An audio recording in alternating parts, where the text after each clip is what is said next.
Hey everyone! Thank you guys so much for tuning in to another video. My name is Emma, and of course, welcome back to all of our viewers, but especially all our Homework Club kids.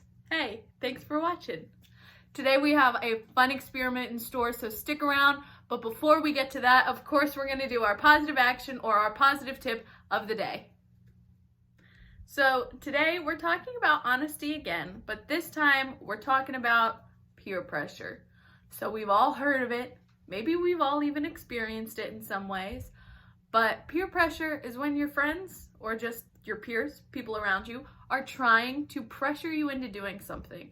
So it doesn't have to be anything crazy like drugs or alcohol. That's not always the situation you're going to be in.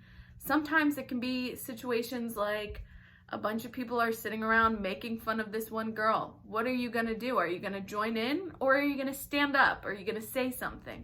That's what peer pressure is as well. So it's not just this one-dimensional, don't do drugs, don't do alcohol, don't. But it's also be kind and considerate and care about the people around you. Don't give in to things that maybe will make someone feel bad, or things you might regret later. If you don't want to do it, if you know in your bones, in your brain, that you don't want to do it, why are you doing it? So you can look cool and impress someone? That's not what it's about. It's not what it's about, and you'll regret it later, I promise you. So next time you're thinking about giving in to that little pressure, take a step back, say, hey, I know what I'm about, and this isn't it. So, sorry. All right, so moving on, let's get to our science experiment. It's super fun today. So, I'm excited, if you couldn't tell by all my different voices. Oh, hey, know what we're using today? Balloons. Before we jump into exactly what we're doing, you will be needing permission from a parent or guardian to do this activity. For today's experiment, we are going to be blowing up a balloon without any air. How does that work? Well, stay tuned because a super cool chemical reaction is going to be what allows the balloon to fill up. What you'll need is a balloon. I've already filled my balloon with baking soda. Pretty simple. Pull it apart, pour it in, you're set. Then we're going to be using a bottle and a funnel. Enter bottle and funnel. And we're going to be taking vinegar, pouring it in.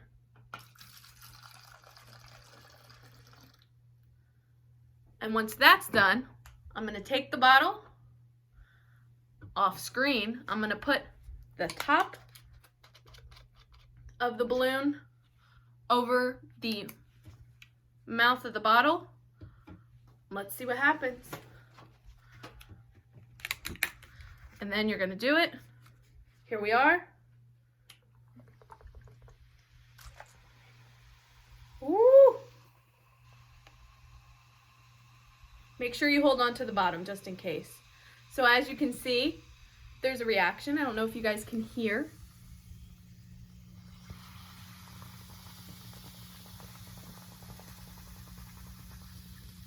It's getting bigger! So that is awesome! This was a super fun experiment, and it's got some stuff that we used that was just lying around the house, so... And look, I think it's going to begin to deflate. That's really cool. So I really like this experiment. Join us next week and we'll have another experiment ready for you guys. But for right now, we're going to read our book, Afternoon, on the Amazon from the Magic Treehouse series. We're picking up right where we left off at chapter 3. So if you guys don't remember, Jack and Annie are on a mission to find the second thing out of 4 things for Morgan Le Fay, the magical owner of the treehouse that they travel in. And they had just transported themselves to the Amazon, so let's see what happens. Chapter 3. Yikes! Jack opened his eyes. The air was hot and steamy. It looks like we landed in some bushes, said Annie. She was peeking out one of the treehouse windows. Peanut was peeking out of Annie's pocket. Jack peeked out at the treehouse too. They had landed in a sea of shiny green leaves. Outside, there were flowers, bright butterflies, and birds. Just as in the book. That's strange, said Jack. I wonder why we didn't land in a tree, the way we always do. I don't know, said Annie, but let's hurry and find the thing for Morgan so we can get back home before we meet any big bugs. Wait, this seems weird, said Jack. I don't understand why we landed in the bushes. I'd better read about this. Oh, come on, said Annie. We don't even need the ladder. We can just climb out the window. Annie put Peanut in her pocket. She stuck one leg out the window. Wait! Jack grabbed Annie's other leg and he read. The rainforest is in 3 layers. Thick treetops, often over 150 feet tall, make up the top layer. This is called the forest canopy. Below the canopy is the understory, then the forest floor.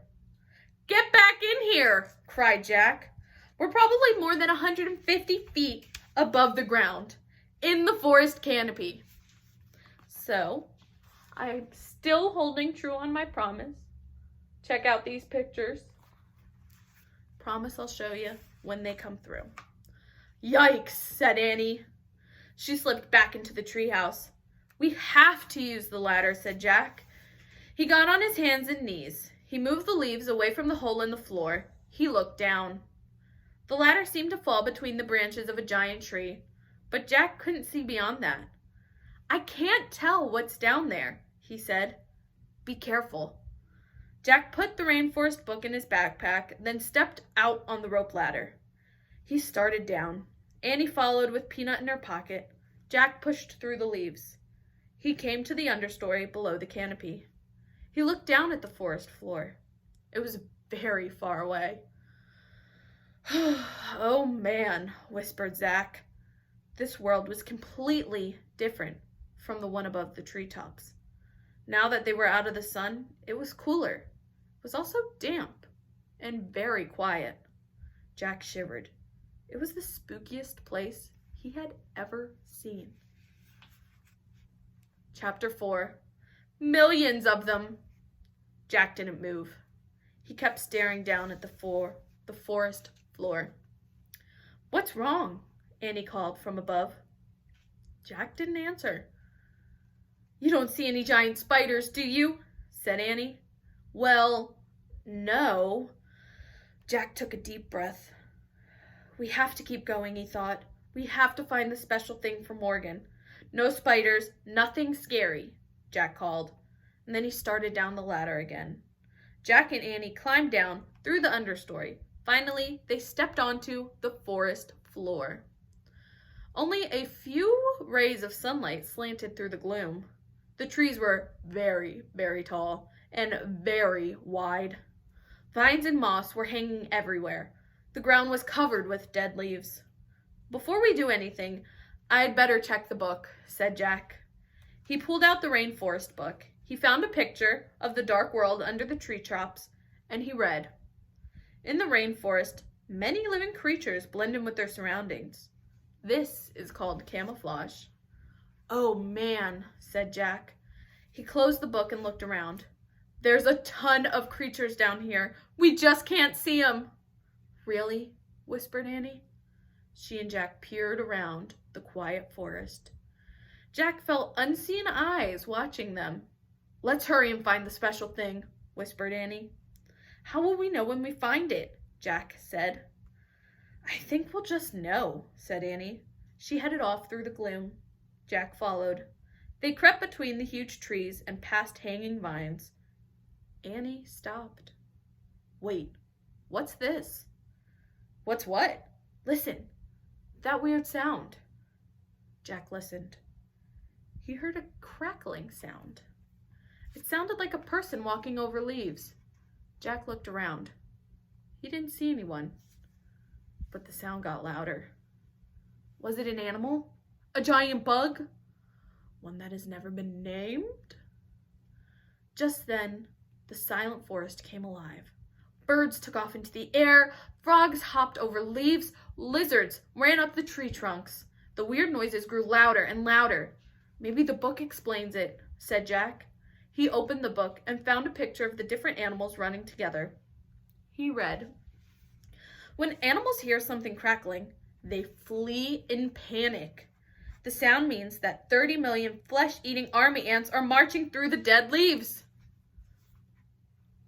It's an army of ants, cried Jack. Millions of them. Where? Cried Annie. Jack and Annie looked around wildly. There, pointed Annie. Oh gosh. I would not want to be in that forest. Do you guys think you could do it? Take on an army of ants? I could not. Army ants, millions and millions of them, were marching over the leaves. Run to the tree house, called Annie.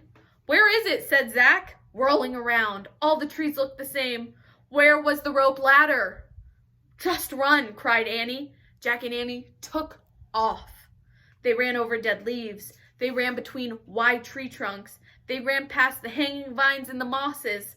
They climbed over the thick roots. Jack saw a clearing ahead, and it was filled with sunlight. That way, he cried.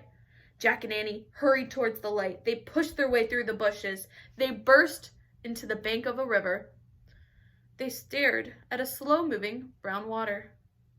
Do you think the ants will come this way? Annie said, panting. I don't know, said Jack. But if we wade a few feet into the river, we're safe. The ants won't go in the water. Come on. Look, said Annie. She pointed to a big log, rocking at the edge of the river. The inside of the log was dug out. It looks like a canoe, said Jack. He listened, the crackling sound in the distance. Let's get in. Quick! Jack shoved the book into his book bag. Then he and Annie carefully climbed into the dugout log. Annie leaned out of it. She pushed away from the bank with her hands. Wait, said Jack. We don't have paddles. Oops, said Annie. The canoe started moving slowly down the muddy river.